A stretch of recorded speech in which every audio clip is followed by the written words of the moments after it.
Namo Buddha friends, welcome to our channel Rational Revolution. Today we bring you a story that echoes across history and faith, the Mahabodhi Mahavihar Mukti Andolan. For decades, Buddhists have been demanding their rightful control over the sacred Mahabodhi Temple at Bodh Gaya, the very place where Lord Buddha attained the enlightenment. As the Supreme Court prepares for a decisive hearing, the community has intensified its struggle with a global postcard campaign, hunger strikes, and protests that carry both spiritual and political weight. Let's dive into this movement and understand why it matters for Buddhists worldwide. In an in-depth interview with a news channel, former judge and Indian Dalit Forum founder Sanjeev Kumar expressed cautious skepticism about the Buddhist community's expectations from the Supreme Court's upcoming final hearing on October 30 regarding the Bodh Gaya Temple Act of 1949, with Buddhist monks and nuns on a 6-month hunger strike at the Mahabodhi Mahavihar in Gaya, demanding liberation of the temple from Hindu majority control. Kumar emphasized that the 13-year delay in the case is not a conspiracy but a symptom of systemic judicial overburdening. He explained that the Supreme Court's hearing dates are set by a computerized registry system and attempts to influence scheduling are deemed unethical. Cases often remain unheard if lower on the daily list, as seen with adjournment from July 29th to August 5 due to the sheer volume of cases outstripping judicial capacity. Kumar, leveraging his judicial experience, highlighted the acute shortage of judges, only 34 in Supreme Court, including the Chief Justice of India, serving a 150 crore population, with judges sitting in benches of 2, 3, or 5. Effectively, only 17 courts operate, making timely hearing challenging. He called for judicial reforms to ensure prompt hearing and increase judge number, noting that new laws and amendments from parliament and state assemblies further burden courts. Dismissing notions of targeted delays, Kumar stressed that such adjournments are routine across high courts and the Supreme Court, urging a strategic approach over conspiracy theories. On the petition challenging the 1949 Act, Kumar acknowledged the Buddhist community valid concern, asserting that a Buddhist temple like Mahabodhi should be managed solely by Buddhists. The Act mandate on an 8-member committee with 4 Hindu and 4 Buddhist chaired by Hindu district magistrate DM or a government appointed Hindu, giving Hindus a majority 5 out of 9. Kumar questioned the historical reasoning behind this structure passed by the Bihar Legislative Assembly when Dr. B.R. Ambedkar was a central minister, suggesting a need to study 1949 legislative debates to uncover why Hindu control was prioritized.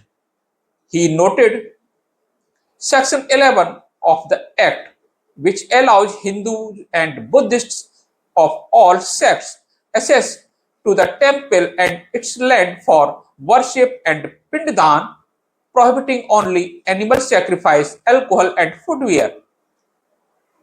Kumar found it puzzling that pinddan, contrary to Buddhist teaching, are permitted, calling for further investigation into the Act's objectives. Despite supporting the Buddhist demand, for exclusive management, arguing that Hindu dominance in a Buddhist temple committee in unjust even if entry for worship is allowed. Kumar cautioned against over relying on the Buddhist Chief Justice B.R. Gavai, an Ambedkarite known for rational reviews. He stressed that judicial decisions must align with constitutional principles, not personal or religious affiliations, and that the act carrier a presumption of validity. Petitioners must prove constitutional violation, a challenging task. Kumar referenced the Ram Mandir case where government support swayed the outcome but noted no similar backing from the central or Bihar government here, despite Prime Minister Modi's past claim of India as Buddha's land. He observed Modi's recent focus on gifting Hindu icons like Krishna and Ram statues abroad, struggling, suggesting limited political will to favor Buddhists. Kumar, while empathetic to the Buddhist movement, avoided predicting the case outcome on not having reviewed the petition's ground based on public information. He expressed no strong belief that the act would be struck down as it was deliberately enacted in 1949 with specific reasoning. With case pending for decided with case pending for decades in Supreme Court, he saw no special provisions for expediting this one, despite its significance involving Hindu and Buddhist rights.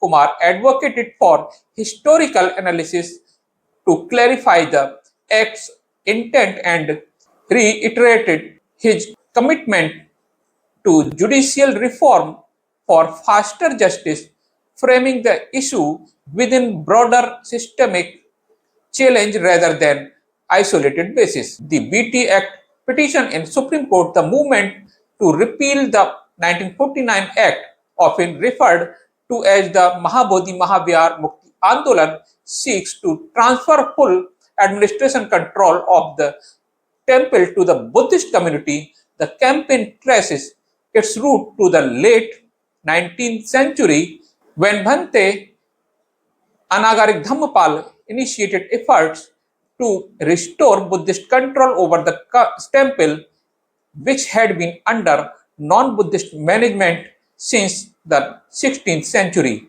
In 2012, Buddhist monk Bhante Arya Nagarjun Surai Sasai and Gajendra Mahanand Pantwane filed a writ petition civil number 0380 of 2012 in the Supreme Court challenging the Act provisions and seeking exclusive Buddhist management of the temple. Despite its significance, the petition remained unheard for over a decade, prompting Buddhist monks to undertake hunger strike to draw attention to this issue.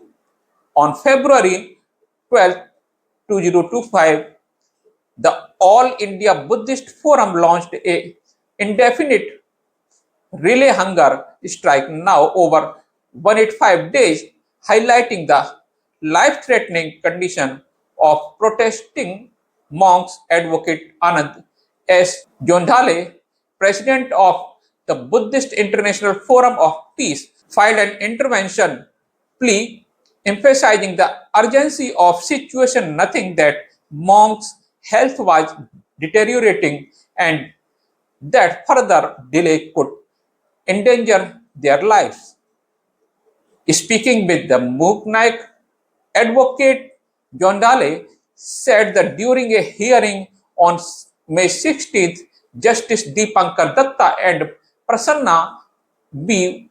Varale expressed frustration with the government inaction criticizing advocates for the prolonged delay in addressing the 2012 petition, the court decided to schedule the final hearing for July 29 with a strict no adjournment directive. However, the case was not listed on the given date. Next, it was heard on August 5. John Daly has submitted that hundreds of monks are on hunger strike for the demand, which is the subject matter of the present petition elevated.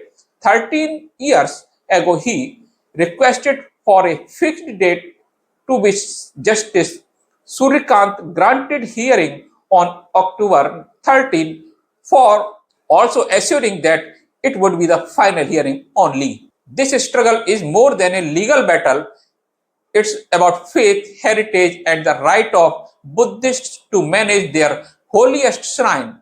The outcome of Supreme Court hearing will shape not only the future of Mahabodhi Temple but also the larger question of religious freedom in India. If you found this video informative, don't forget to like, share, and subscribe to Rational Revolution for more stories on Buddhism, social justice, and the movement shaping our world.